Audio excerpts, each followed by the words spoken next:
Good evening and welcome to this meeting of the Mid Suffolk District Council Planning Committee. I'm Councillor Sarah Mansell and I will be chairing the committee this evening. May I first of all remind you of some domestic arrangements. Please ensure that microphones are turned off when not in use. Please do not interrupt other speakers or hold separate conversations whilst others are speaking. If you are attending the meeting to speak and persistently interrupt the meeting, you may be asked to leave. Please ensure your mobile phones are on silent or switched off and that your laptops are switched to silent. I would like to remind everyone present that this meeting will be broadcast live to the internet and will be capable of repeated viewing. The whole of this meeting will be recorded except where there are confidential or exempt items. If you make a representation to the meeting, you will be deemed by the Council to have consented to being recorded. By entering this meeting as a speaker, you are also consenting to being recorded by the Council and to the possible use of those sound recordings for webcasting and/or training purposes. The Council, members of the public and the press may record, film, photograph or broadcast this meeting when the public and the press are not lawfully excluded. If you intend to do so, please could you inform the committee clerk. If you hit the fire alarm, leave the building immediately via a fire exit and make your way to the assembly point at Ipswich Town Football Ground. Follow the signs directing you to the fire exits. Do not re-enter the building until told it is safe to do so. First, we have some introductions. We have the Chief Planning Officer, Phil Isbell. We have our Legal Advisor, Ian Dupre. We have a Case Officer, Vincent Pearce. We have Governance Officers, Claire Philpott, Alicia Norman and Bethany Webb. And we have the members of the committee who will be making the decision. So can I move to the agenda, please? Item number 1, apologies for absence and substitutions. Thank you, Chair. We have apologies from Councillor Austin Davies and Councillor John Matheson, and Councillor David Penny and Councillor Jen Overett are substituting. Thank you. Thank you. Item number 2, to receive declarations of disclosable pecuniary interest and other registrable or non-registrable interests by members. Are there any to declare? No?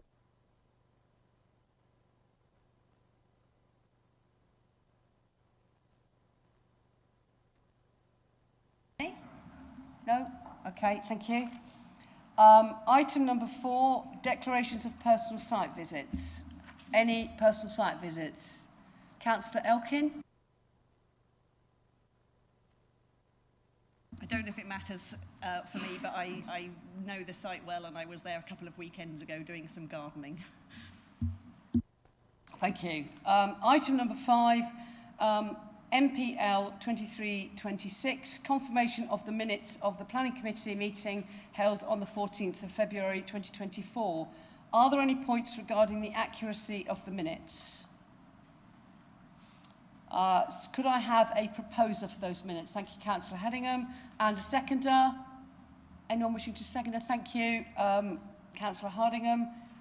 So the Governance Officer will now conduct the electronic vote.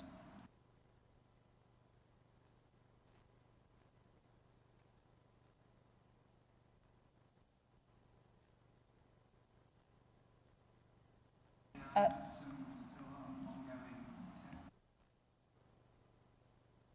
think the Governance Officer will take your votes verbally.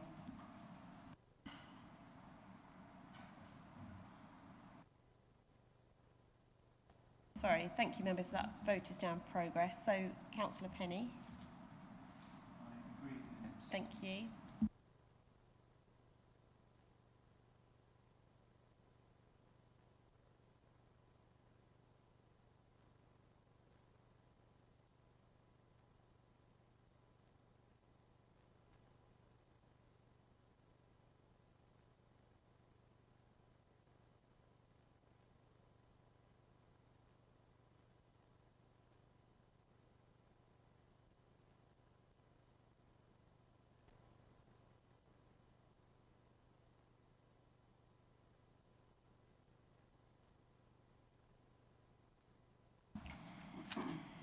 Thank you, members. Chair, that's 7 votes for and 1 abstention. That's carried. Thank you very much. The minutes of the meeting have now been confirmed and will be signed at the end of the meeting. Item number 6, to receive notifications of petitions in accordance with the Council's petition scheme. None received, Chair. Thank you. Item number 7, MPL 2327, Schedule of Planning Applications. As has been previously advised to members of the committee and the applicant, application number DC 23-02535 has been deferred due to pre-election rules following the notice of a by-election in the Chiltern ward in Stowmarket.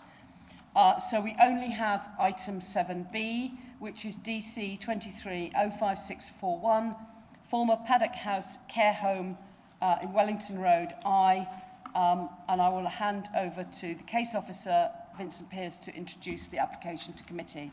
Thank you.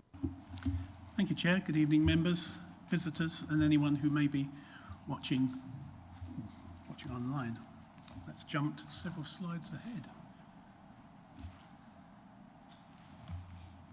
Are you able to get to the beginning?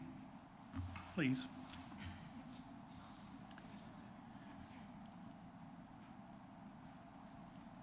Oh, here we go. Yeah, so this is an application to vary a condition that was attached to the original full planning application for 16 dwellings. That permission has been commenced. The former Paddock House care home has been demolished. I have provided a very full report, so this evening I'm just going to concentrate on key areas of discussion.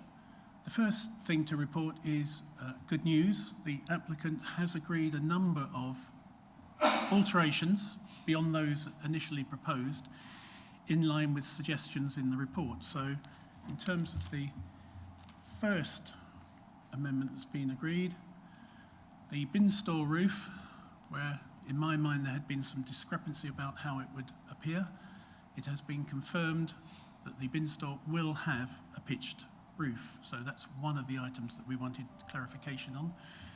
As I go through this update list, what we haven't yet had are the drawings and confirmation to go with it, but we've had a written assurance from the applicant's agents that these matters will be suitably addressed on drawings.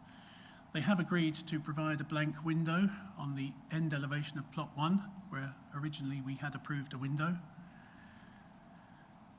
And they have also agreed to move the solar panels from the west roof slope on plots 15 and 16 and put them on the east slope in order that they wouldn't be so visible from the conservation area, so the courtyard of the Baptist chapel. So I can report very welcome changes.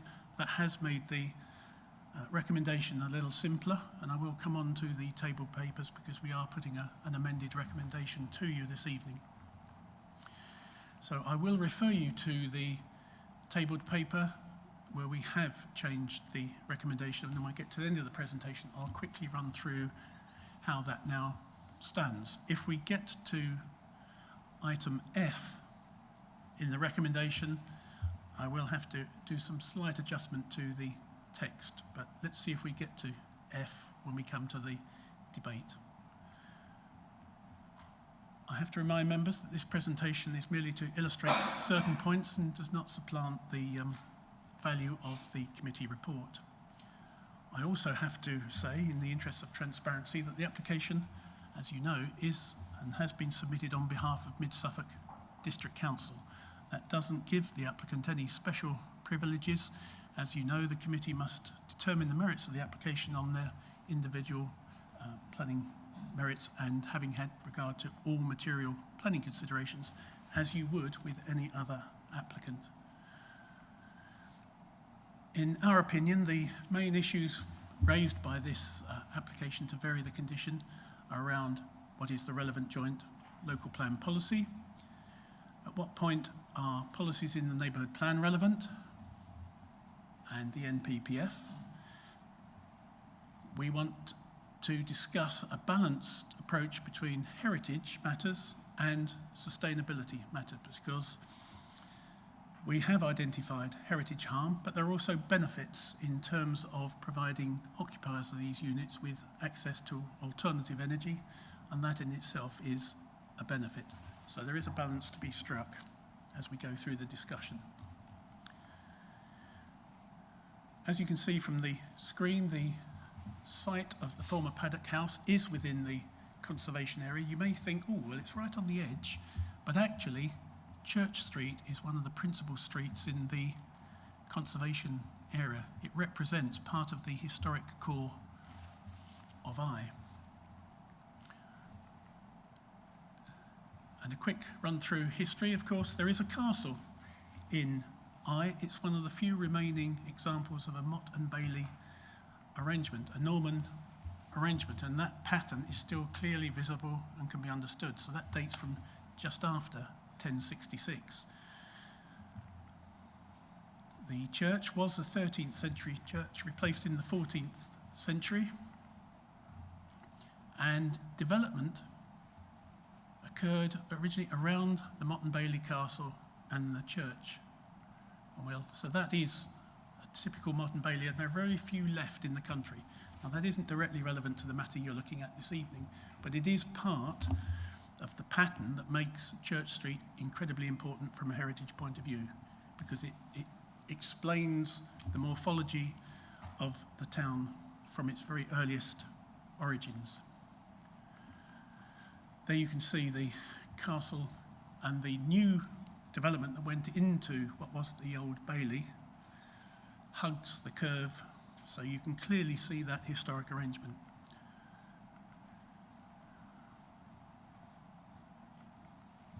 Now, in terms of Church Street, which is the street at the top of the page, you can see how from the Motte and Bailey Castle and the church, which 11th century, 14th century, you have examples of 15th, 16th, 14th, 17th, and 18th century development. It is an incredibly important part of the town's history and is largely intact. So you get a real slice of many hundreds of years of expansion. And I have to point out the myriad number of listed buildings in and around that part of the town, and certainly adjacent to the site in hand, former paddock house. Of course, we do have to have reference to the Eye Conservation Area Appraisal. That dates from 2011. It is the old style of conservation area appraisal. It is very descriptive. It doesn't actually tell us about many of the key elements, but it does identify Church Street as one of the most important vistas in the conservation area. What my colleagues in the office have been working on recently is an updated approach to conservation area appraisals, and the first one to have been drafted, it isn't in circulation yet, but it's about to be shared with the Town Council in April, I'm advised by Megan, who's produced it. And that adopts a far more modern approach to conservation area appraisals. So this has identified character areas, and you can see with the flashing square, the application site, it actually sits in an area that has been characterised as a town centre lanes character area. Church Street has been specifically drawn out in that document as an important part of the heritage of the town. The previous or the current conservation area appraisal is silent on which streets are most important. Again, it makes a great deal of play about the quality of the traditional vernacular roof materials, and when we look at some of the photographs, you'll see how charming this part of the town is. It is absolutely, it's one of my favourites, but in the whole district. But that's just my opinion. It does also mention PV panels, and it tries to encourage people to put them in a location that has minimal impact on the character of the conservation area. And in that sort of phrase, we get down to the nub of the issue here is, and certainly on plots 1, 2 and 3, is the location harmful, first instance, to the character of the conservation area, setting of listed buildings? That's a yes and no choice.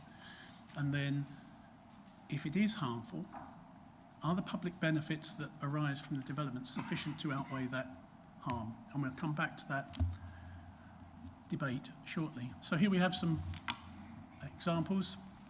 The thing that strikes me here is just how prominent roofs are. It's a very narrow street, but you clearly get views of all of those roofs in long vistas.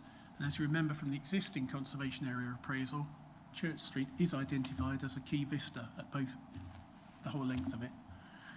Part of the reason is that is just a beautiful arrangement of frontages. They're not detached. It's a continuous frontage with infill over many hundreds of years. Most of that in its original condition. There's very little modern intervention. So the tree in the foreground right is actually the corner of the Paddock House site. When you look up, there's some wonderful chimneys, and they do serve real fires, but some extraordinary chimneys, which adds to the character of Church Street. Again, lots of use of red brick. Here we have pantiles on the left, slates, real slates on the right. The whole area is dominated by Welsh slate, clay plain tile, and more prominently clay pantiles. That is the layout that was approved, and on the screen I show the proposed location of the PV panels. So yellow are at the back, green is on the side, and blue is at the front. So it's plots 1, 2 and 3 at the back edge of what will be a community garden that looks out onto Church Street. That is at the heart of the discussion that we're going to have this evening. In terms of the properties, all 16 are affordable. The properties with the pink triangle are affordable rented.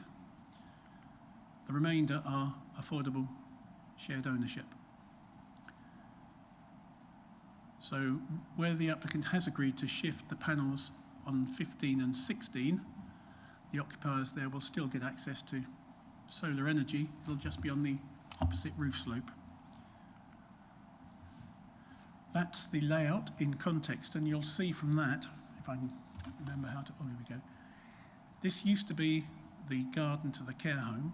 That now becomes a community garden for the whole of Eye to enjoy. And members who were on the committee at the time will recall this was an incredibly contentious application. Certainly, the Paddock House was a pretty ghastly looking building, but it did provide a valuable service in terms of providing residential health care. But it wasn't in any way sympathetic to the context of the conservation area. The original proposals that came in for its redevelopment caused, I think it's probably fair to say, outcry in Eye, and the town council were very hostile towards it. And over a number of months, moving into over a year, together we worked on a scheme with the applicant, with the town council, that won popular support. So the scheme before you is the end of that very long and difficult process. I also have to say that that permission was approved during the period of right in the middle and heart of COVID, when it was most rampant, when the government prevented committee meetings from occurring and we had special arrangements. So in this case, the permission was granted by the Chief Planning Officer after extensive consultation with the Town Council, ward members and the Chair. So it wasn't approved in the normal way. Excuse me. So in this example, here you are on the right, the little grey person standing on the pavement here. So you're on the north side of Church Street looking towards the properties. You will get a very clear view of all of the roofs from that position. Now you may say, well, aren't there going to be trees in the middle distance, near distance? To some extent, yes, that is true, but you can't guarantee that a tree will always be there, will survive, and there will be gaps in that. So in terms of impact on the street view, those roofs are clearly visible. You also get views as you walk up and down Church Street, as I've shown you previously in the images. So that is a very prominent location. That is the street scene as approved, and you can see that while some people may say it's a pastiche, It has very strong architectural references to what you will find in Church Street. The materials are all drawn from the traditional palette, so we have real Welsh slate, traditional clay plain tiles. That is galt brick on the left and traditional render. You see little elements like jetties, big chimneys, a rather elegant solution, in our opinion, to development or redevelopment. Now, in terms of what is proposed, in terms of the number of panels, that is what, in my opinion, this has been drawn by the development management team rather than the applicant, but that is broadly what you might see from Church Street. If we take the view that perhaps some of those outlines wouldn't be as strong as that, because it is proposed that the panels would be integrated into the roof, they might appear more like that. Now, what we would normally expect in the conservation area of any applicant would be something that would deliver an appearance more like that. And this is the use of solar tiles. So, for example, here, these would be small format to mimic the appearance and size of slates. They wouldn't be the big panels. And in the report, and I've got some photographs a bit later, you can see how sympathetic they are. You can get the equivalent sort of PV tile for clay tile roofs. Now, there is a cost implication, but as a planning committee, that isn't necessarily your concern. Your principal concern here is to achieve PVs that retain and enhance the character of the conservation area. You could do the same thing with slate roofs if you so wished. But that's a matter for discussion should we get to that point. So in terms of further typical examples, here we have clay plain tiles, Welsh slates, clay pan tiles. As you can see, absolutely the dominant roof material. And perhaps you can begin to see some of the references in some of those elevations that we've picked up in terms of the redevelopment. So here's an example of what a modern solar roof tile would look like. And I would challenge you to readily spot the difference between the real slate and the solar tile compared to an integrated panel that would occupy a big area on that roof. These are very clever solutions to developing putting solar panels into a conservation area and on listed buildings. I think this approach has been used in the Duchy of Cornwall, York Minster, a number of conservation areas throughout the country. You may recall, if you were on the committee, that this redevelopment, by the time we got to the point where there was community buy-in, was being promoted as an exemplar scheme. I would argue that this level of detail within a conservation area represents an exemplar if we can achieve it. So here's an example in Sheffield of slate solar tiles of the type that we would expect to see in a conservation area. That is pretty remarkable when you think of what the panels that are applied to the roof look like, the ones that project, and also the ones that are now integratable. That's probably not a proper word, but a flush, but a huge black panels. That is pretty remarkable. If we were to achieve that as planners, we would be very, very satisfied on plots 1, 2, and 3, and we're quite happy with the principle of the black integrated panels on the back slopes. So it is just plots 1, 2, and 3 where we feel the council needs to make a very special effort. That's an equivalent in terms of plain tiles. Now, members will be familiar, I'm sure, with the principle of harm, but I will go through it. I know it's been part of member training and it always is. But when you're looking at harm, you have a binary choice of, is there harm or no harm? Well, both our wellbeing and heritage teams have assessed the proposal, particularly on plots 1, 2, and 3, as having harm to the conservation area and the setting of the listed buildings around it. Once you get past that hurdle, you then have to look at is that harm substantial or less than substantial? And the critical thing here is harm is harm. Less than substantial does not mean unsubstantial or insubstantial. The test that we have to pass is the presumption is against approving something that causes harm, whether it's less than substantial or substantial. It's just when we're looking at less than substantial, as we are here, you are required to take into account public benefits that may arise.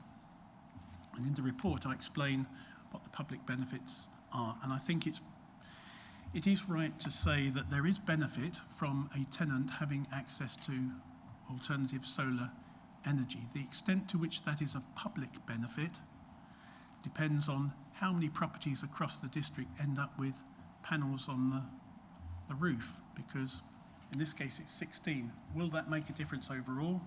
Probably not, but it's a start.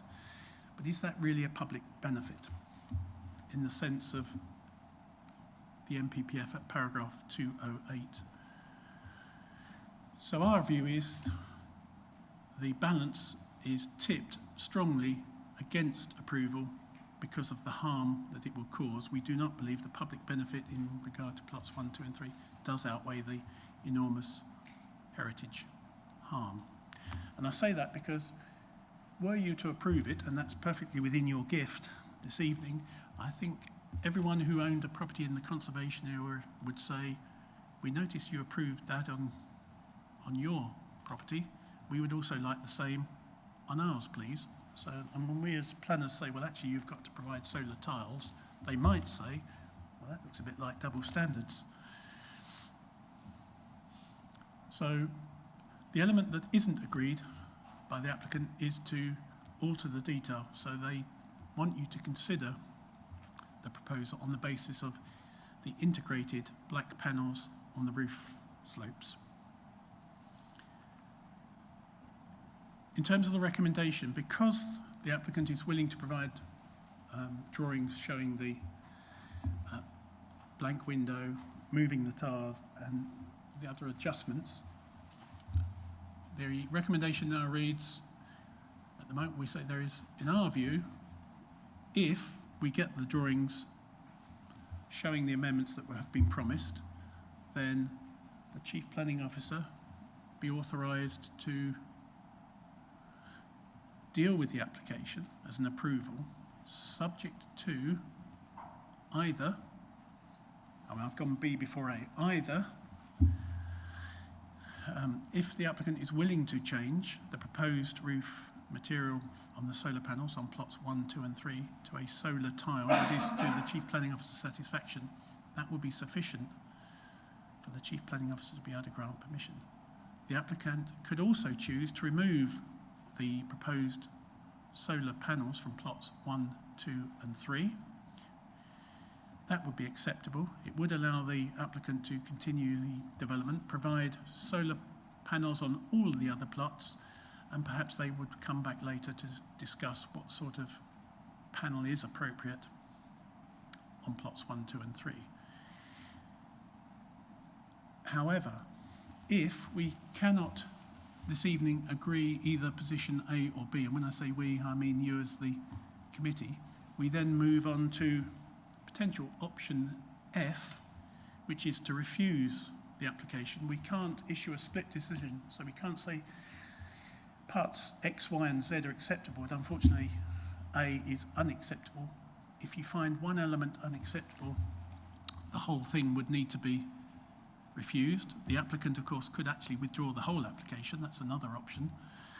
But if you were minded to refuse, as officers, we are of the position, that's a very long explanation of why, but it essentially is we do not believe the public benefits outweigh the less than substantial heritage harm to this highly significant and sensitive part of the conservation area and the setting of associated listed buildings.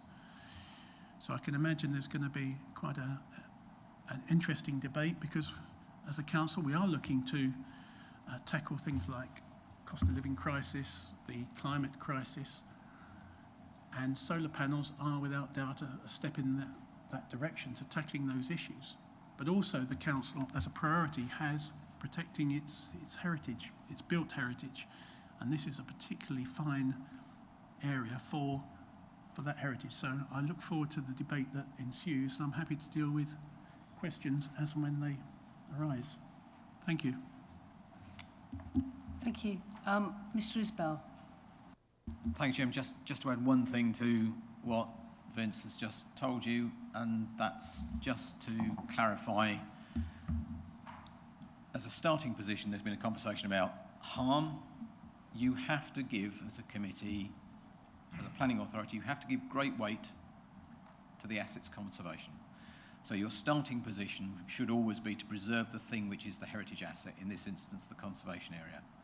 So before you get into that question of weighing up harm, impact and public benefit, the first question you have to have in your mind is that you should be giving great weight to preserving the asset and its conservation.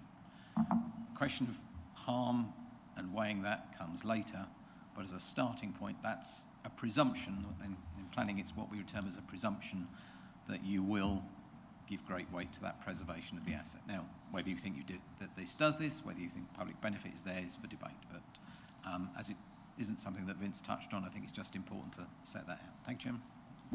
Thank you. So I will now ask if any members have any questions of the case officer. Councillor Hanningham. Thanks. It seems a sort of an obvious one, but I assume that you can't put, or that it's not worth having panels on the back of 1, 2 and 3. They like permanently in the shade, the back of the roof. Spot on. Thank you. Did I see your hand go up, Councillor Overett?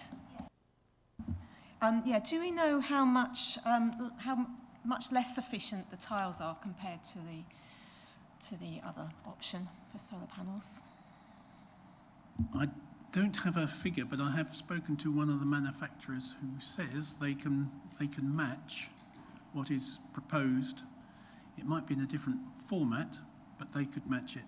I guess the question is, what does 4 kilowatts hours per annum per property mean in terms of actually driving equipment? There is no doubt, the applicants confirm that there is, each property will have air source heat pumps. Some of that energy will be used to power the air source heat pumps, but they're hoping to power the lighting and everything else in the building from the panels. But that may be a question, Councillor Overett, that you wish to ask the applicant direct, because I'm sure they're more au fait with the specification that they intend to deliver than perhaps I am. Councillor Lawrence. Particularly what Philip has just told us, and I was looking at it before, because I too live in a conservation area in a Grade 2 building. And what concerns me is that the heritage officer, has only determined that the panels on the front of properties 1, 2 and 3 present harm. Now, I'm concerned that the ones on the rear are also equally in the conservation area. The fact a few people they're not so visible to so many people, but they're still visible, they're still in the conservation area. So my question actually is, why aren't we requiring the tiles on all the properties, even on the rear elevations? And the second part of the question is, here as a committee, we make our judgments, and it's a shared responsibility, if you like, across 7 people. Here, we have one heritage officer has decided that the rear panels do not present a heritage harm. And there seems to be a misjustice in balance there. It's one person's view. At the end of the decision-making process tonight, you get 7. It doesn't balance to me. The straight answer, Councillor, is that the principle is a good one that you raise. There would be harm at the rear slope. The question is, in terms of the impact on the character of the conservation area, our principal concern is plots 1, 2 and 3, because they are the public elevations. I call it an internalised view. In order to see the panels elsewhere, you have to actually get access into the rear parking areas, which is a private area. But you have a point, and you could, if you so wish, decide that they're all unacceptable. But our view is, in terms of the precedent it might set, what we're trying to do is ensure that public-facing elevations and roof slopes are the ones that we give particular attention to, because this is almost like a quadrangle. Anything at the back is a private view, and that's why we asked the panels for units 15 and 16 to be moved, because you do see them from elsewhere within the conservation area. Everything else will be a private, internalised view. But it's perfectly true to say they do have some impact, and that is harmful. But our view is it's nowhere near as harmful as 15, 16, 1, 2 and 3. Thank you. Officer 2. Thank you. Thank you. Councillor Hardingham. Thank you. I've just got a question for the officer. In terms of the amended recommendation B, I feel that there's something missing from the sentence. It says substitution of proposed PV panels with solar tiles of a type, design and arrangement, but it doesn't specify what. Sorry, Chairman. Yes, that's the usual deliberate error to catch members and ensure that they're checking and reading their papers, and I think the missing part is that to be agreed. And if I can just clarify on the point that was raised regarding the Heritage Officer's advice, I think on page 61, I think the conclusion is that the panels can be added in less prominent areas, but certainly in one of the middle paragraphs of their advice, it's clear that they do consider that harm is caused, and they haven't specifically identified plots. So I think to that extent they're concerned, but most concerned on that front elevation. Did I see your hand go up, Councillor Warboys? And then we've got Councillor Penny. Yeah, I just, it's a couple of queries just about the impact of the solar panels. And I think if we could go to one of your slides which shows the elevation of the buildings.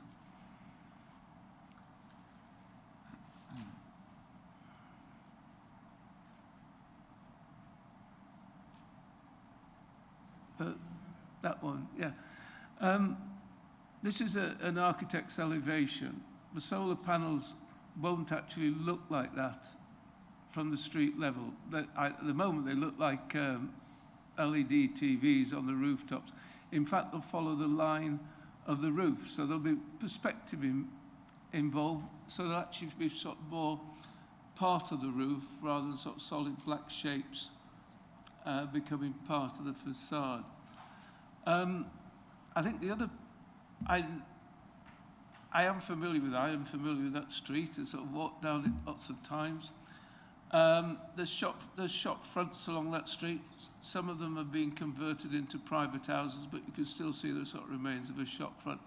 But just up the road from this proposed development, there's a modern co-op supermarket. So, and it goes into the street scene quite. Is this a question or is this no, an opinion? It's just a follow on from the impact of this into the street, that we're perhaps looking at it a bit idyllically, thinking that this is a continuous street. I'll shut up now. I'll probably gone past So sorry, what was the question? The question was, I think I was just pointing out for clarity that the PV panels won't actually look like this from the street. They won't be like TV screens. So that isn't really a question then? Would it help if I said I confirm that Councillor Warboys' question to me is, will these look like this from the street, is correct. These won't look like front art. They won't look like LED TVs. They will, as Councillor Warboys said, lay flat with the plane of the roof. They will. I think it was a question for clarity. Yeah, thank you. Councillor Penny. Yeah, I had thought of a third option, which I don't know whether was discussed or not, or whether the agent might have a view on it. As this is a development of 16 units and it's being considered as a whole, and it's the recommendation is for the solar panels to be on the rear of the property in general. Is there, and I note that on the other properties there is plenty of space, excess space left over. I was wondering whether some sort of mini community energy scheme might have been considered. The honest answer is that isn't something I've considered, but I like the sound of it. But perhaps you may want to ask the applicant's agent around the operational issues that may arise from that. But you're right, there are a lot of rear roof slopes. They're not all being used for PV panels. Could they indeed have extra panels added in order to provide energy to 1, 2 and 3? So on the screen, you're right, Councillor Penny. That probably is half the width by the time so you could double, just on those 3, you could provide double the energy. And if you could get that into 1, 2 and 3, I'm not sure how that would happen, but you're right. There's considerable scope for creating additional parents, sharing that with 1, 2 and 3. That's a brilliant idea that I hadn't thought of, but you may want to direct that to that. In a way could be a cheaper solution as well, and it wouldn't result in the harm at the front slope of 1, 2 and 3. I think that's a valuable thought. Thank you. Anyone else got any questions? If not, could I just ask the officer if the applicant had any pre-app advice on this? On this, I mean, I realise that this is only a, whatever it was, change of condition application, but was there any pre-app involved before it got formally submitted? We didn't have formal pre-app, but we were asked whether the changes could be dealt with by way of a non-material amendment. Our view as officers was it can't, because we think that the impact of the PV panels is a material consideration, particularly in the conservation area. So we advised the applicant that they would have to make an application, and that would have to come before the committee so that we could discuss all the delicate planning issues. Thank you. Councillor Elkin has a question. Oh, sorry, Councillor Elkin. You weren't quite in my field of view. If you'd like to ask your question. Thank you very much, Chair. I just had 2 questions. I wanted to ask about the lifetime cost of the solar tiles. My understanding is that they have a shorter lifespan than sort of more normal solar panels. And so in terms of I appreciate that cost is not the key issue here, but in terms of the affordability of the homes, I wondered if that was correct, that the solar tiles don't last as long and will need replacing more quickly. The manufacturer that I've spoken to, and obviously I've just randomly, well, not quite randomly, because I picked the one that had the best tiles, they would provide a warranty for 25 years, and they would replace any that were defective in that period, which I understand is broadly similar to an ordinary solar panel. And did you say you had a second question? Would it be possible, sorry, I didn't catch the slide number. There was a slide showing the sort of visibility, a sort of blue cone showing the view down Church Street.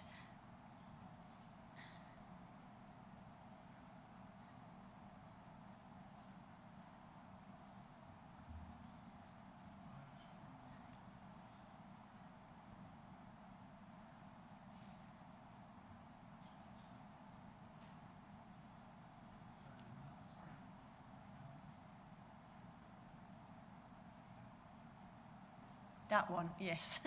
I just wanted to ask, is that blue cone from the Eye neighbourhood, is it a key view from the... Well, interestingly, it is a key vista, but that is where I would be standing to get that image. So the blue cone is simply to show where that image is taken from. But that is part of the important vista in the extent, the older style conservation area appraisal. And if you were to spin round 180 and look back the other way, that's the other key vista. So it takes in Church Street.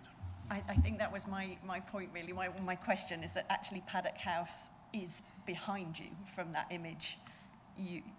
Paddock House doesn't form part of that view down to the church. It's further back up the street. Ah. But when I turn round that way, it does. That is it. Yes. Thank you. Thank you. Are there any further questions from members?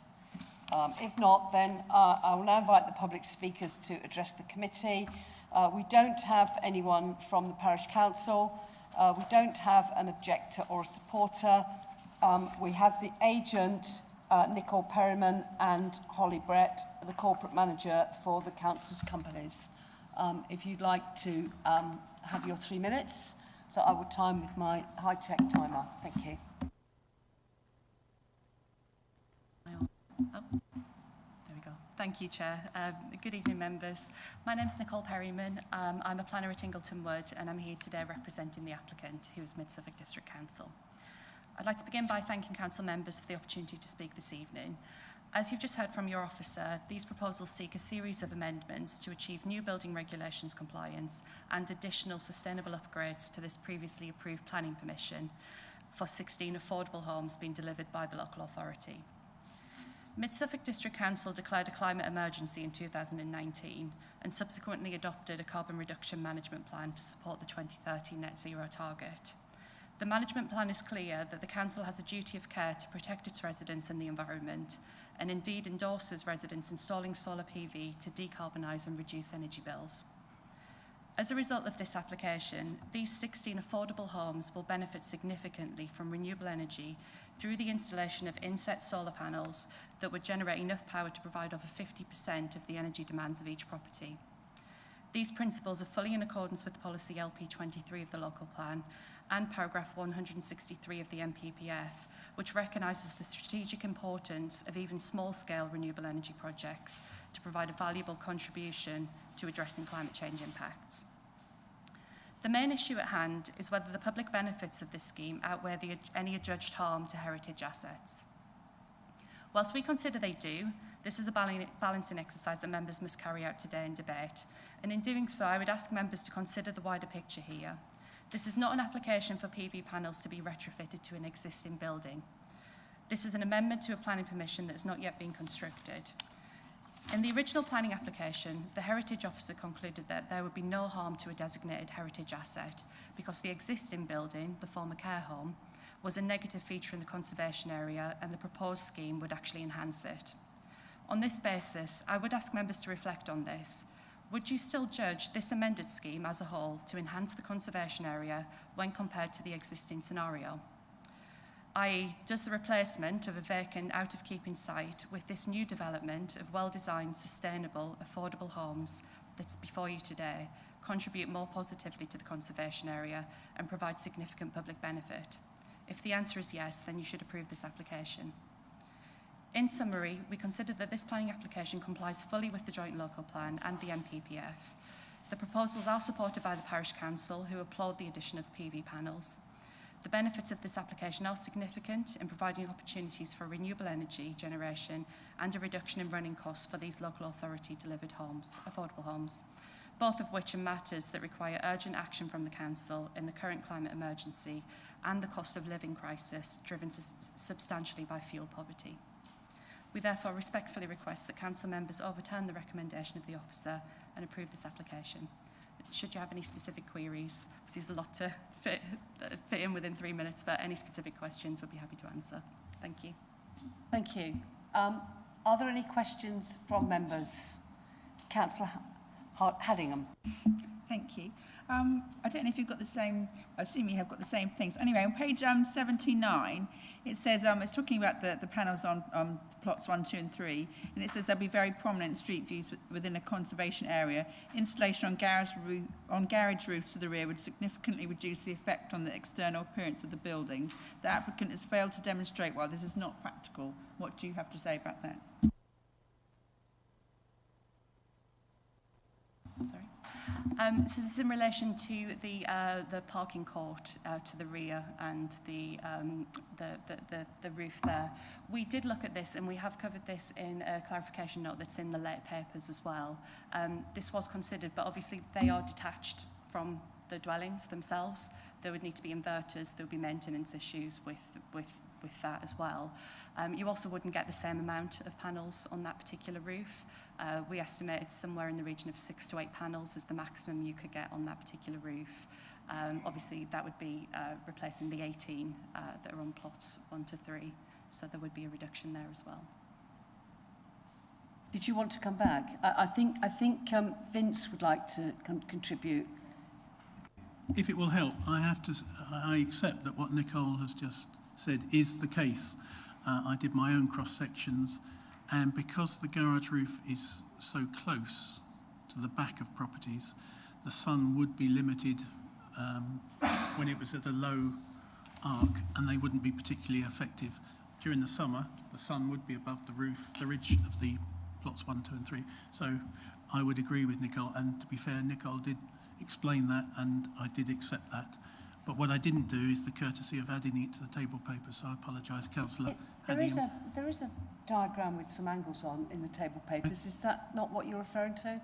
No, it's a different one. Oh, it's a different one, But okay. because I haven't explained that, that is the same question that I asked myself, but you didn't have the benefit of then having my answer. So apologies to Nicole and apologies to you, Councillor Hardy. Did you want to come back with another question? Sorry, I was just going to say, Dave's point about having, panel, is that going to still play into that if they're not on the actual houses, how will you feed that energy into that? Yeah, largely the same issue, really. Obviously, we are talking about private dwellings here, not a community facility. Whilst they are affordable homes and they're being delivered by the local authority, there are shared ownership units, but also they are people's individual homes. It's much more straightforward to have community energy when you've got a community building that they're going on. Having to distribute that energy then from other buildings would have maintenance issues, significant maintenance issues, so that wouldn't be a feasible approach as we understand it. Councillor Penny. Yeah, could I just clarify whether such a community energy scheme had been considered and looked at and explored? Because there are communities that do come together to decide to have their own community energy schemes following development. I think so obviously the intention of this development is to deliver affordable homes, and the real intention for the applicant here in delivering local authority delivered affordable homes is that those homes would benefit from the reduction in energy costs by having those panels. So it hasn't been considered as part of a wider community energy scheme. It has been considered very specific to these homes and making these homes as efficient as possible, and for the future tenants to benefit as much as possible. Mr. Isbell, did you want to come in? Councillor Lawrence? In your recent letter, you make point of the fact that these are more expensive to put the tiles onto these 3 front-facing properties. To me, I don't understand why that cost can't be absorbed into the whole development. So it could, the additional costings, if it was double on just 3 properties and you spread that across on a basis of per bedroom per property, then the increase on each property would be minimal, would it not?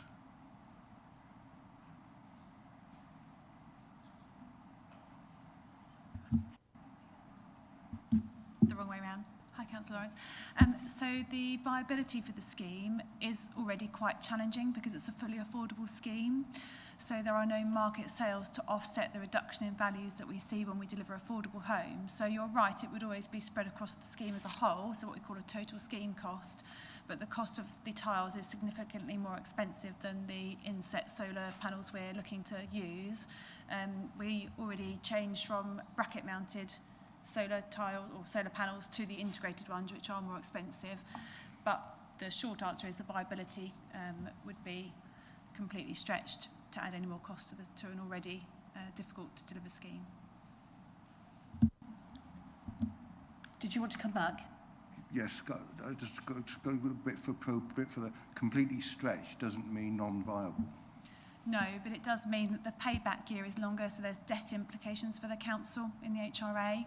So it's probably not for tonight, but it's quite a complex viability for the scheme. So we obviously have some plots that are rented and some that are for shared ownership, and all of that will have a knock-on impact to the overall viability. Councillor Hardingham? Yeah, a quick question. I'm not clear what the installed capacity on each house would be from the drawings that we see.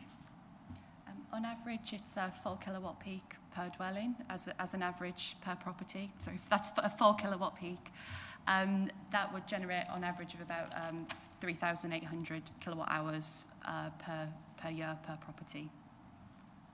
Yeah, so that is actually about 100% of what a house would a normal householder consumption would be, but obviously it's seasonal. But ordinarily, yes, that is around about what a normal medium-sized house, I think Octopus Energy call it a medium-sized house, and they give that sort of figure. So in theory, yes, 100%, but these dwellings would have air source heat pumps as well, which do have a much higher energy requirement. That can be in the region of 3,000 to 5,000 kilowatt hours per year as well for an air source heat pump. So really these solar panels are quite critical in being able to offset that additional energy electricity demand that would be required. Can I just ask for a bit of clarification, because are these properties being built by Mid Suffolk District Council's General Fund, or are they because you've confused me now because you mentioned the HRA and the payback for the HRA, but I understand that these are being built by Mid Suffolk General Fund.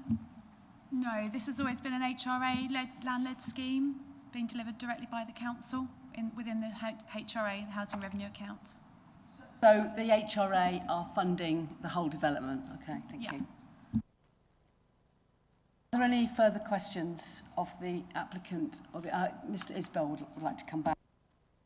Thank you, Chairman, and thank you for the opportunity to do so. If I can just pick up on the point that was made regarding an option to move the panels onto plots 4, 5 and 6. Now, from what I can see, this is going to be a scheme which will have a management company or will need some sort of management charge arrangement to cover the common parts anyway. And as a shared ownership element for 1, 2, 3, 4, 5 and 6, presumably there are the potential options to aggregate the benefits of these PV panels. So I'm still interested in exploring whether or not that has credibility as an option, because it would appear to me, just sitting here listening to discussion, that there are opportunities there to be explored.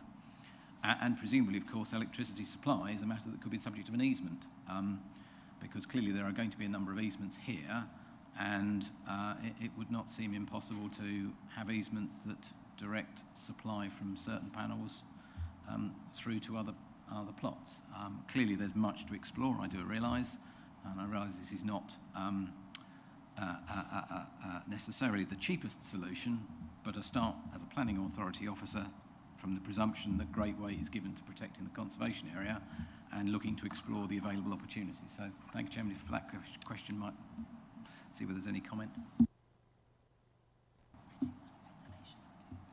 Yeah. So whilst there appears to be space on that roof, there are, if you zoom in on some of the elevations, you can see there are vents in those roofs as well. So that entire space isn't clear and available for PV panels either. You can note why on, for example, plot 3, the PV is slightly offset because it's accounting for vents that need to go in certain locations on that particular roof. So there's not really a carte blanche to be able to just put them on other roofs across the scheme. But in terms of the wider question about sharing energy, I think it is a bit more of a complicated issue. Holly, if you want to come in on power purchase agreements. Yeah, so you'd need to be looking at things like power purchase agreements, so selling power to your neighbours essentially, which means that the council would have to take on a role in that, which is quite complex for a council to do. There's practical issues with billing and usage, so how you meter that is very challenging. So unless it's been specifically designed, you know, the Manco wouldn't pick that up. The council will be managing some of the common areas on this site, as they do on a lot of other HRA sites. But as Nicole said, we are very aware that solar PV can be prone to overheating, so the vents are really, really important to make sure that we don't have any overheating issues, especially when we've got built-in tiles, not bracket-mounted panels. Thank you. Are there any further questions? Councillor Penny. So with the, you're talking about the whole of the roof space isn't free. Would that also apply to the roofs of 1, 2 and 3 if tiles were used? Yes, so there would be limiting factors there as well. Yeah, so the tiles, because as been suggested, as has already been suggested, the tiles aren't as efficient as a regular solar PV panel, probably about 10 to 20% less efficient. So you would require a higher kilowatt peak to get the same amount of energy. So you'd probably be looking at a greater number of tiles and a larger area, a larger amount of solar cells essentially on the roof spread across a larger area to be able to achieve the same level of energy generation. So again, there would be limiting factors in that as well. So it is a big constraint, and another reason why solar tiles aren't really a viable option on this particular site. To come back. Yes, so is there enough roof space to provide the same amount of energy that ordinary panels would? I don't know the answer to that question, to be honest. I think that's something that we would have to explore. It would be challenging. I can see from the plans that it would be challenging. Obviously, we haven't had the engagement directly with a manufacturer of solar tiles, but we do understand the cost implications of it and the particular challenges of it. But to go to a level of detailed design to understand how much you could actually fit on those roofs is another stage in the process that would take some time to understand. Okay. Another. Yeah. So would it be cheaper to have roof tiles than any sort of shared energy scheme under whatever disguise it came?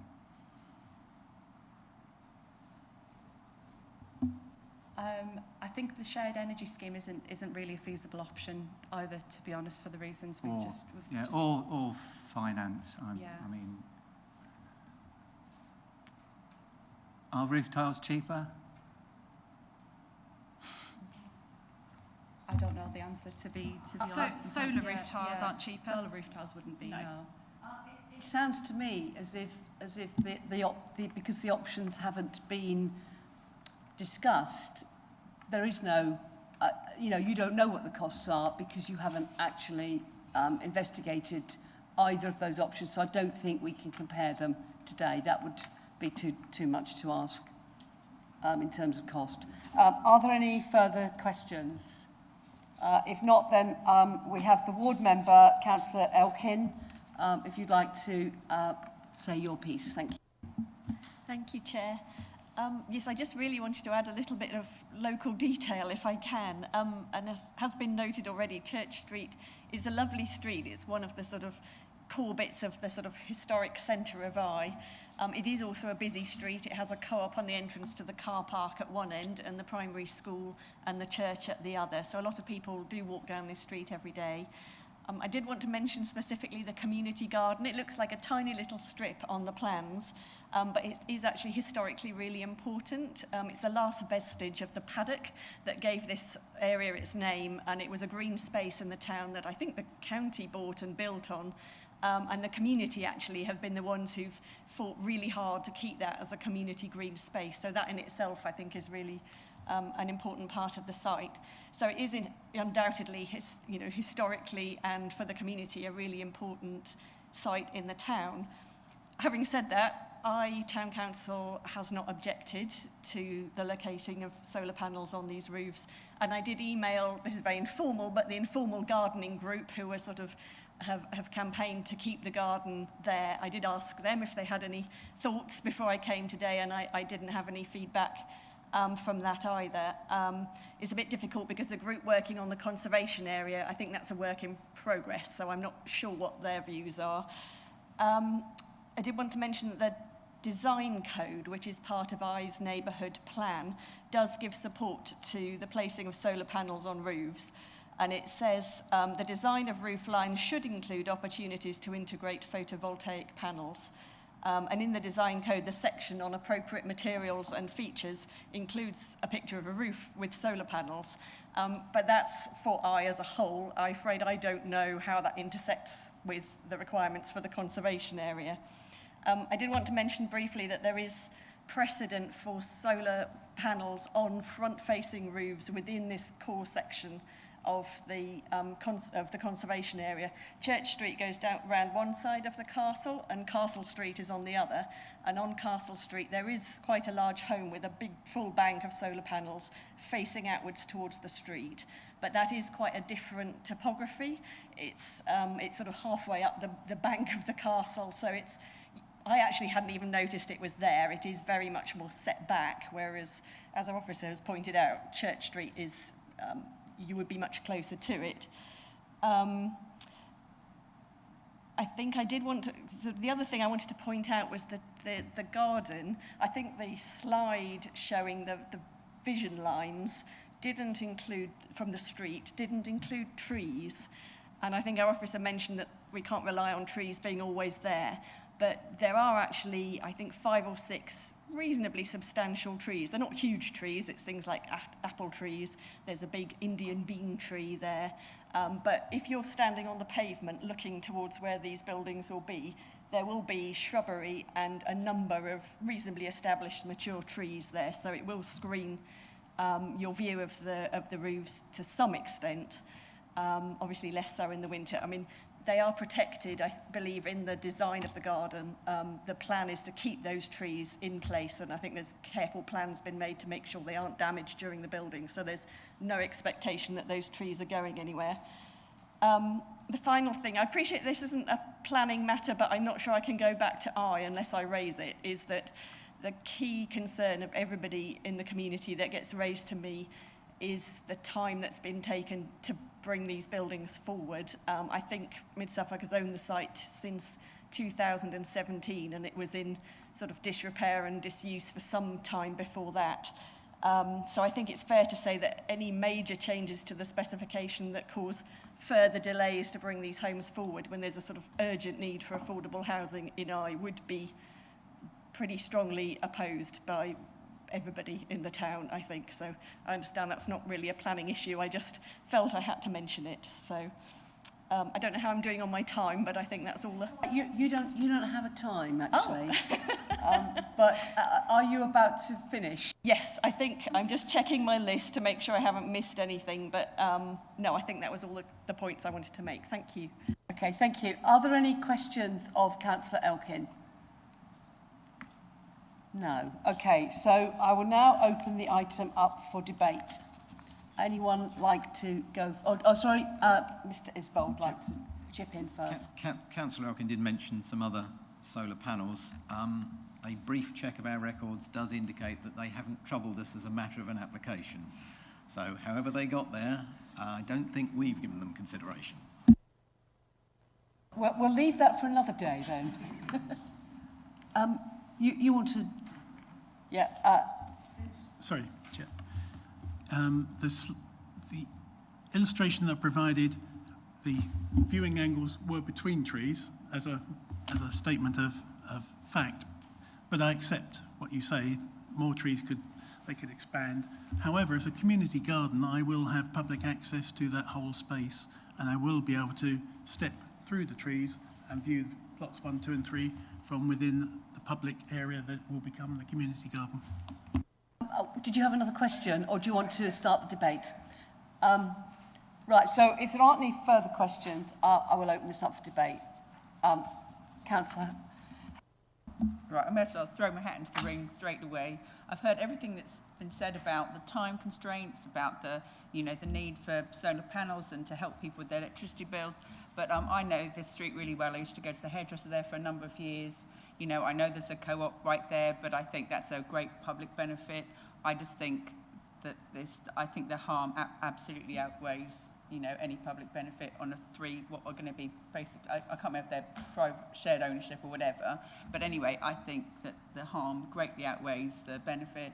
And so I'm in complete agreement that either the panels have got to go or they've got to have the tile ones pay the money. Thank you. Anyone else wish to contribute? Councillor Lawrence. I agree with Councillor Harlingham. I'm very concerned that we maintain our conservation areas, and if not, we're in huge danger of institutional rust by relaxing the heritage element and strength of heritage requirements. To say that putting the building that's going up there now isn't as bad as the one that was there before, and then these 3 houses with solar panels, it still isn't as bad as the one before, but it's going down again. And 2 wrongs don't make a right anyway. So I certainly will be voting against the panels going on 1, 2 and 3. I think it's a very dangerous avenue for the council to go down. Thank you. Thank you. Anyone else wish to say anything? Councillor Hardingham? Yeah, well, I went to the trouble of drafting a few words to say on the subject of heritage and the development of settlements. The attraction of our historic buildings, and especially our settlements, lies in the fact that they are a living record of the lives of our forebears and the materials and technologies which formed the framework for their lives. It seems to me appropriate that we should continue in the same way in the present by using the most appropriate technology available while still applying aesthetic principles to design and form. And it's my opinion that these in-roof panels, as shown in the application, conform to that way of looking at things, and I would support the application in the form in which it's been presented. Thank you. Anyone else wish to say anything? Councillor Warboys, and then Councillor Penny, and then Councillor Offred.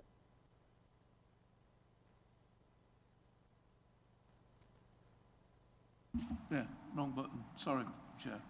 Thank you. I think I'm going to follow on a little bit in Councillor Hardingham's vein. But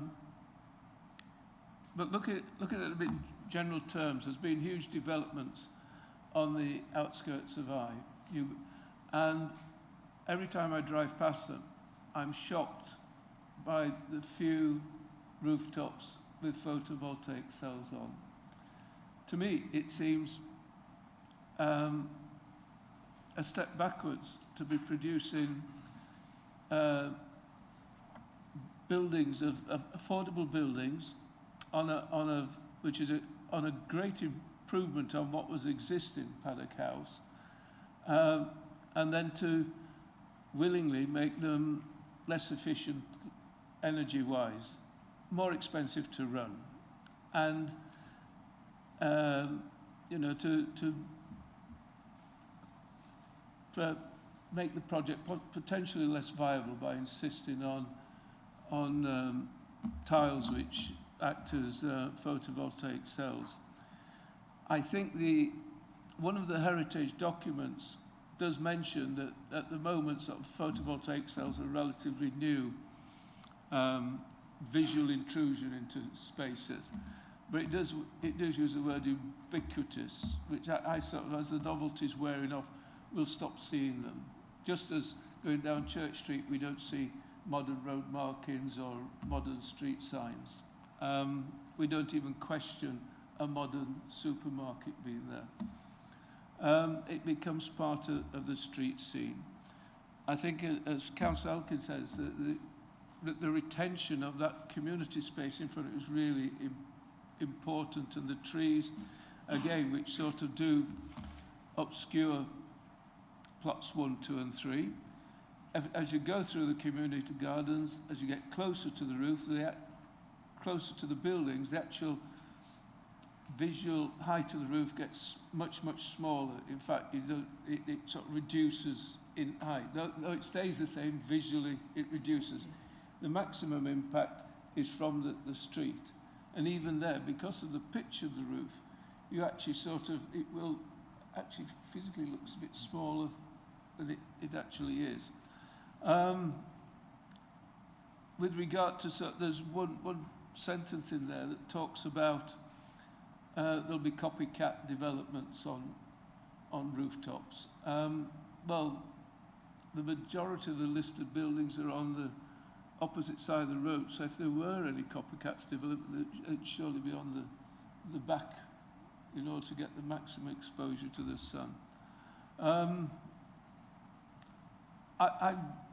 I am a bit puzzled. It is our policy on new developments to have photovoltaic panels on rooftops to maximise their energy efficiency, and I think building affordable housing without that is a step backwards. I do feel we're actually yes, it is a conservation area, and we're putting photovoltaic cells into that conservation area, but I think the degree of harm isn't as great as perhaps we think.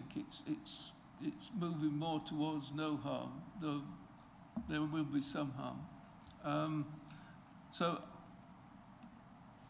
I'm basically in favour of improving the photovoltaic cells rather than dismissing them. Thank you. Councillor Penny was next. Okay, I'd just like to say I think it looks like an outstanding development, and a great deal of attention has been paid to design, and seems to fit very well in the conservation area. I was also going to talk about the things that Roland has mentioned about the ubiquitous nature of solar panels. They aren't, I don't think, ubiquitous yet. As a society, we need to make them ubiquitous. And I think we seem to be in agreement so far that we should enable the householders to do their bit for climate change and have as low energy bills as possible. So for me, the discussion is whether we should accept the integrated panels or the solar tiles. I can't decide. Councillor Overett. Yeah, there are compelling arguments on both sides, and I felt myself veering from one to the other, and I too am at a point of finding it very hard to make that decision. It's frustrating that there's a sense of not all options having been thoroughly explored, and I regret that in terms of being able to make the best choice today. Yeah, I need to be at a point of making that choice, but that's where I am right at this minute. Thank you. Well, I'll let Mr. Isbell go. I was going to put my penneth in, but if you'd like to say something first. I must admit, I'm not usually somebody who makes a great deal of fuss about heritage, and I'm not overly familiar with Eye, but I do think that we as a council should be, if we are going to develop this paddock house, we should be setting an example. And yeah, it's great that we're now at a position of the fact that we've got this change, that we want to put the solar panels on, which I presume was not the case when this was first got planning permission. So I think that is definitely a step in the right direction, that we're putting the solar panels on. I must admit, only 6 panels per dwelling doesn't seem like very much, given that I'm about to have 21 put on my east-west facing roof. And so it doesn't seem like it's an awful lot of the energy. And I was intrigued by your 50% of the property. And I think that you also said that we're not talking about retrofit, putting solar panels on an existing roof. We're putting them on when you build them, which is fantastic. But that actually means I think it's all the more important to get it right and use those solar tiles, because putting the solar tiles on whilst you're building it has got to be a better option than changing your flush fit solar panels into solar tiles at a later date. So I think we've got an opportunity here for the council to make this a truly exemplar scheme and use the solar tiles. So I would really like the council to go away and think more deeply about the solar tiles and whether they are a viable option, because, you know, it is an exemplar scheme, and it's also that these are all individual dwellings. So what is the community benefit of putting solar tiles? Obviously, it's better for the people living in those houses, but what's the sort of social gain? And I think we have an opportunity here. Technology is moving all the time. We've now got these solar tiles. They are probably going to become more efficient, and if they are more mass-produced, the price will go down and all the rest of it. And really, this is what we want to be telling other developers to go and put on their roofs. So I think we ought to be doing it ourselves. So I understand it's really important to put the solar panels on. I really like Councillor Penny's idea of having it as a community energy scheme, and put solar panels, solar tiles on as much of the roofs as we can and all share it. Sounds like fantastic. But and these options haven't been explored, and I think that is a great shame. So I think it's great, but I just think we ought to be doing it. You know, we ought to be doing a pucker job. Thank you, Mr. Isbell. Thank you, Chairman. Yes.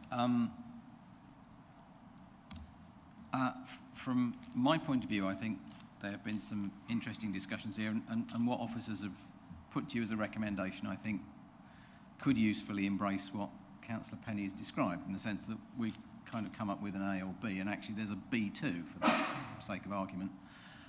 So with your agreement, Chairman, I'd like to amend the recommendation to create that wider option. Now, I'm also conscious there is a viability issue here. Paddock House has not been delivered yet, and that's important. And there is a fine balance here. And, you know, bluntly, time is of the essence to get on and deliver this.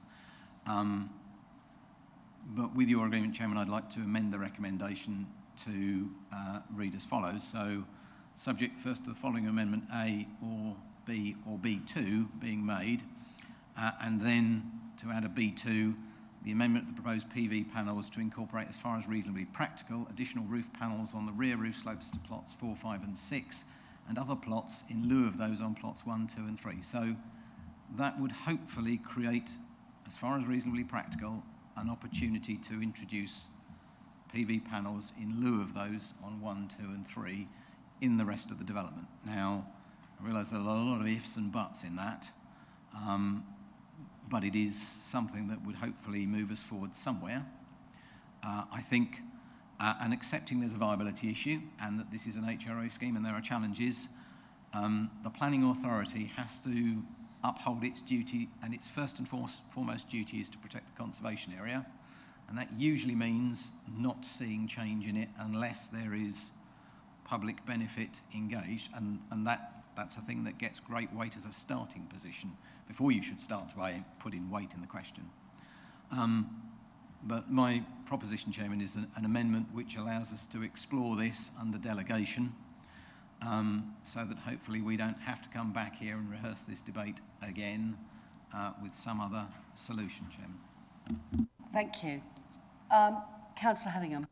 I'm happy to propose the new new recommendation that we were, that, you know, basically it's included everything that Phil's just said.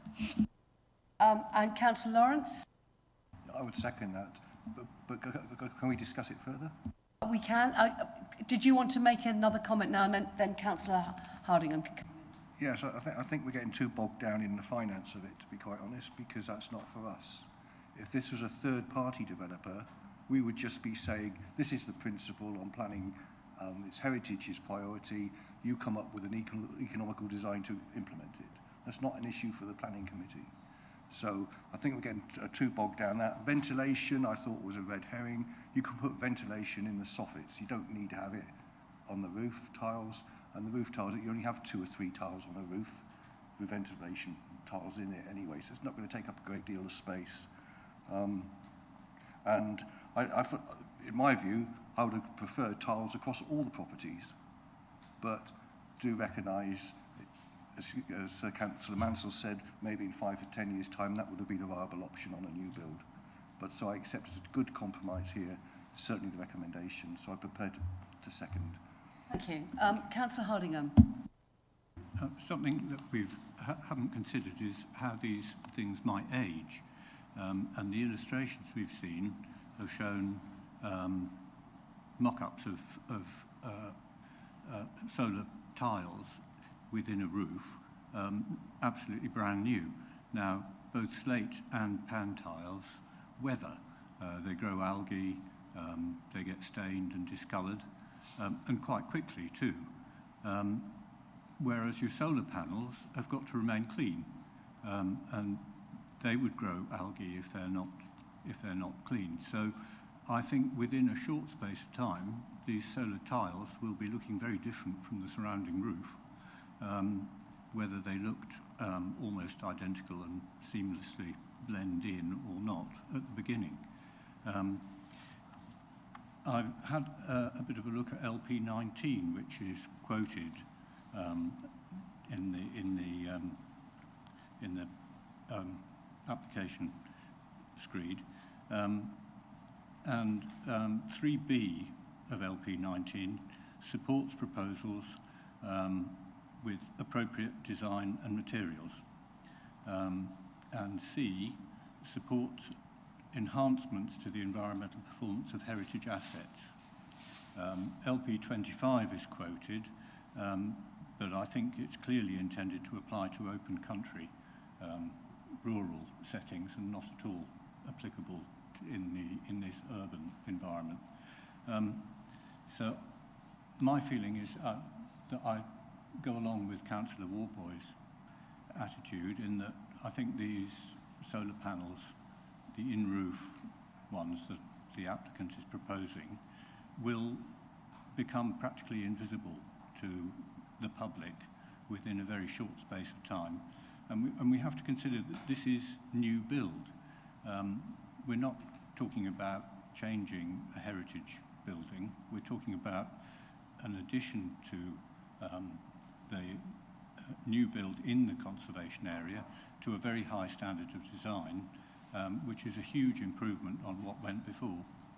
And I sympathise, it may not be a material consideration, but very much with Councillor Elkin's statement that time is of the essence, and that the people of Eye deserve to see some progress on the site rather than having to wait. So I remain steadfast in my support of the application as it stands. Thank you. Anyone else wish to make any further comment? Councillor Warboy?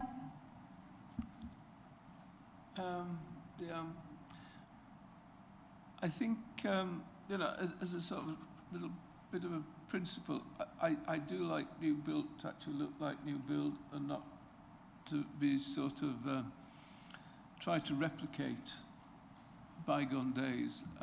We've got bricked up windows here which hark back to the 17th century, and I quite like them, so it's going against that because they kind of break up the flat brickwork. And you look at the street scene there, which does almost sort of echo the existing street scene and the heritage buildings, where you've got these different colours and you've got, I think, a little bit of jettying out on one building.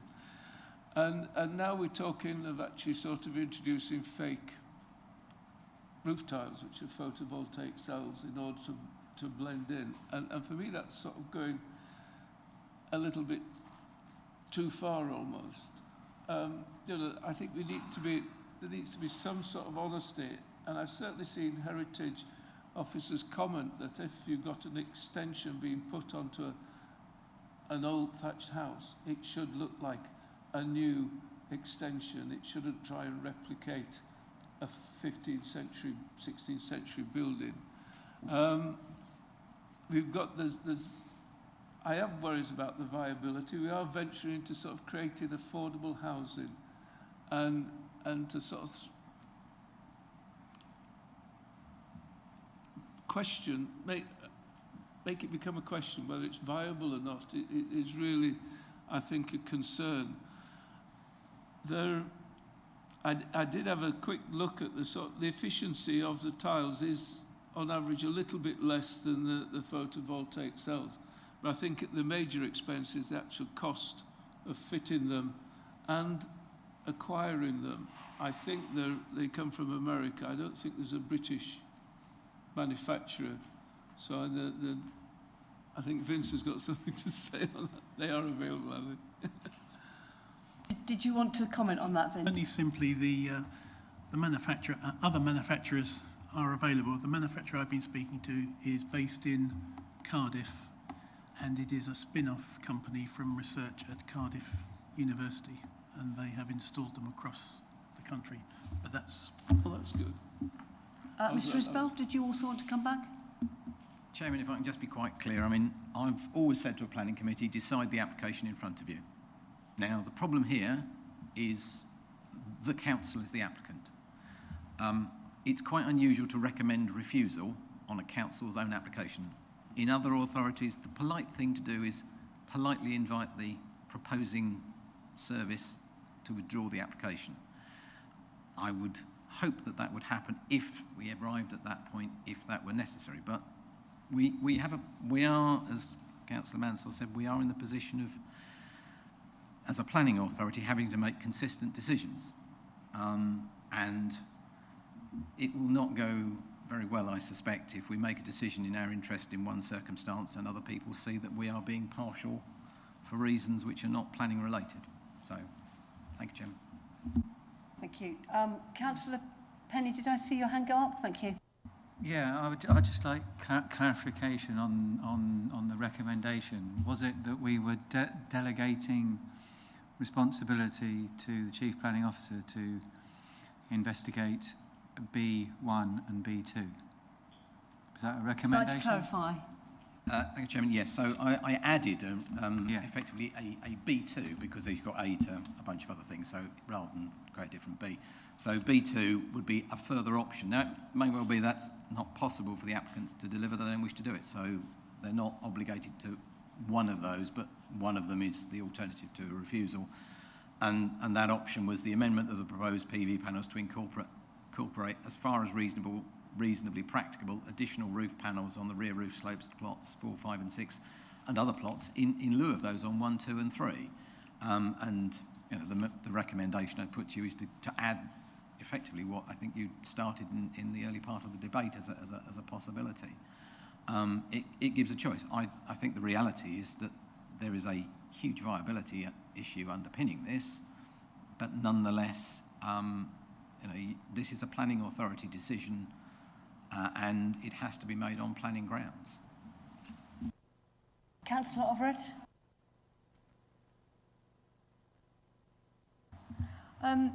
Just a query really as a relative. I am a new person to the whole planning scene, but given that one main aim of our administration is to listen and take into account the views of the local community, and having listened to Councillor Elkin and the lack of objection by the parish, I'm just wondering how much of that is a planning consideration.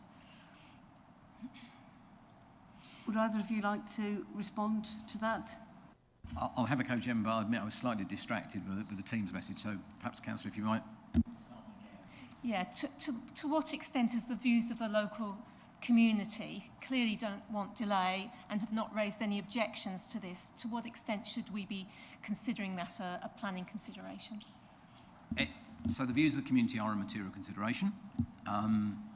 If you apply the statutory expectation, you have regard to the development plan and you follow that unless material considerations indicate otherwise. We have policies which protect the conservation area, so you've got that kind of balance going on in that, but if you decide that there is public benefit here, then that may be the thing that sways you. Your problem as a decision-making committee is that the government's expectation is you attach great weight to preserving the conservation area. That's a starting point. That's before anybody gets into talking about harm and grades of harm and then engaging public benefit. The starting position in a conservation area decision, I mean, you could say it's almost the starting question is no, and then what was the question really in some senses? It is conservation based, it is protective.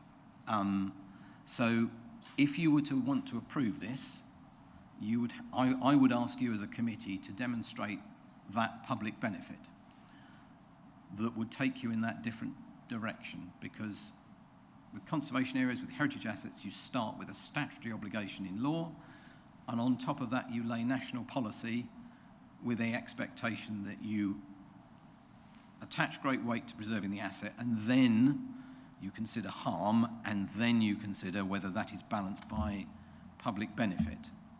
So you've got quite a layer of things to do there if you are going to say yes to something. And I make no bones, that's not an easy thing for any applicant to do. Thank you. Did that answer your question? Yeah, I think it's told me where I need to be going in terms of the direction of my decision, yeah, towards heritage. Thank you. I'd just like to make my comment, really, in that I'm reading from the papers here that it says I, Town Council, have no issue with the conditions of the application and applaud the addition of PV panels. And I agree with that we should be putting PV panels on. And my concern with the current recommendation is that we've still got option A, which is to remove them. But I guess if we take that out, that might put too much pressure on the applicant, which happens to be the council, and it may mean that they can't deliver it at all, and yet we hear from the community that they really need these houses. And I think that if we leave the recommendation as it currently stands with the addition of B2, it doesn't prevent the rest of the development making a start. Am I right in that? In that if we went for this recommendation, that they've got to come back to you and discuss what's happening about the panels, that they could actually start building the houses or not, or do we have to wait until they've sorted out what they're doing with the panels before they can start putting the bricks together? So viewing this as an officer, I would say if you remove something from an application, they could proceed.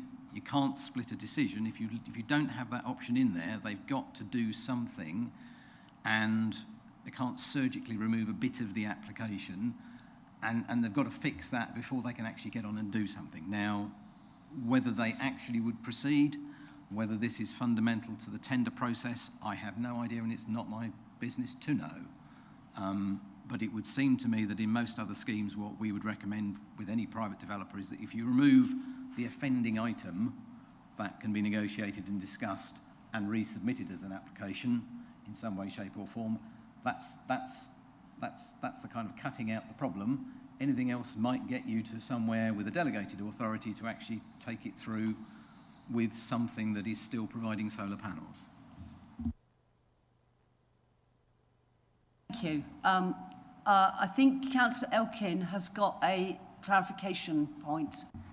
Thank you. It was just a small point that was slightly concerned that sort of the views of the community were sounding a bit monolithic.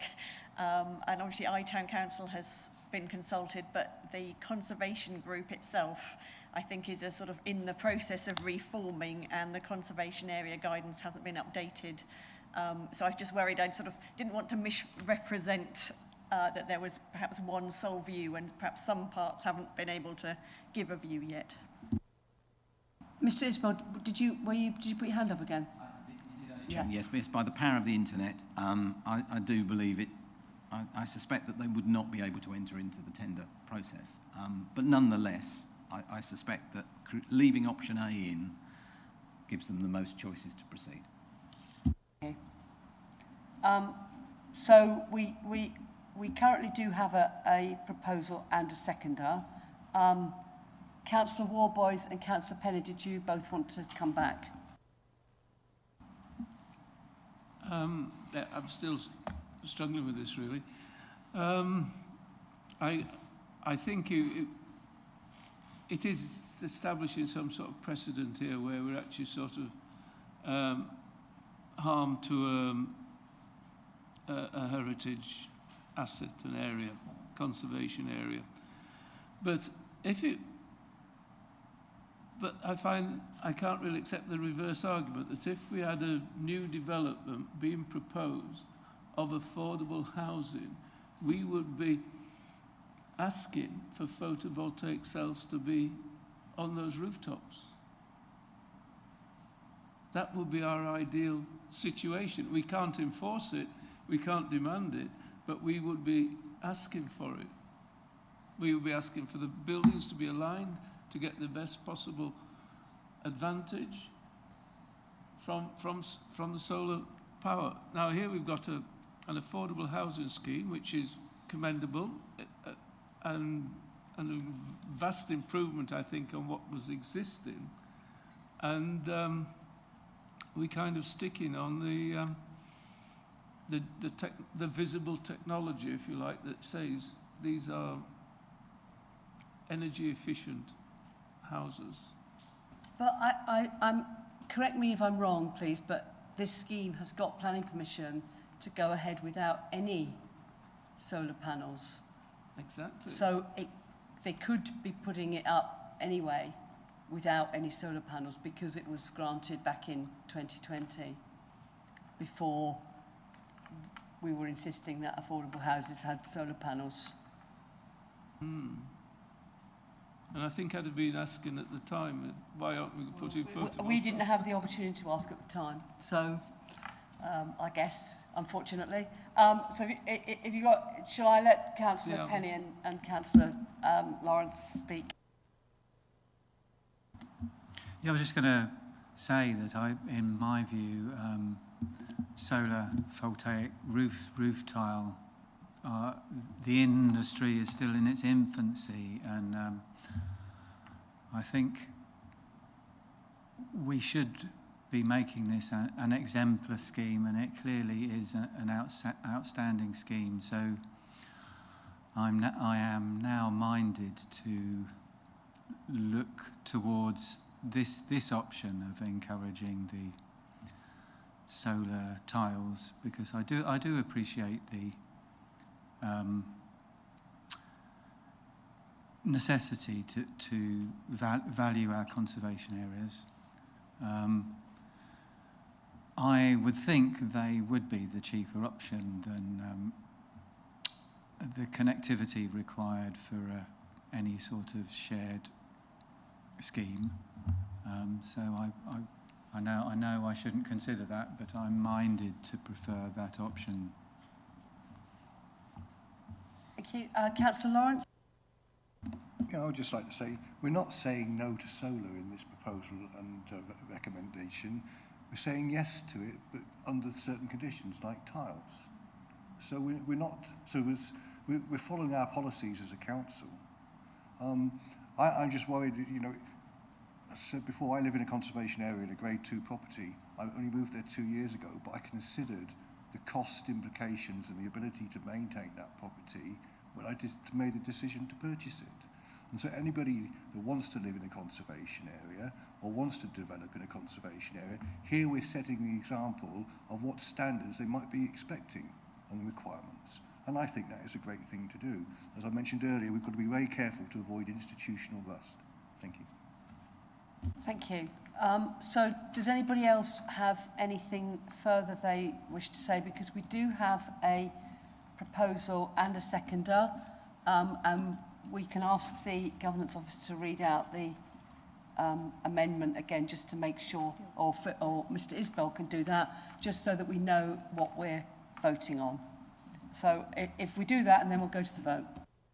So, Chairman, what officers proposed as an amendment to the recommendation was to amend the headline of that recommendation to be subject to the following amendment A, B or B2, and then for the amendment B2 to read the amendment of the proposed PV panels to incorporate as far as reasonably practicable additional roof panels on the rear slopes to plots 4, 5 and 6 or other plots in lieu of those on plots 1, 2 and 3.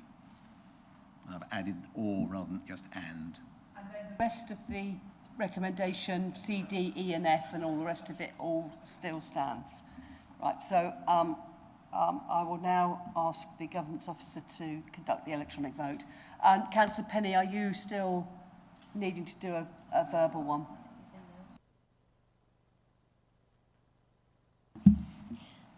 Thank you, Chair. Members, that vote is now in progress.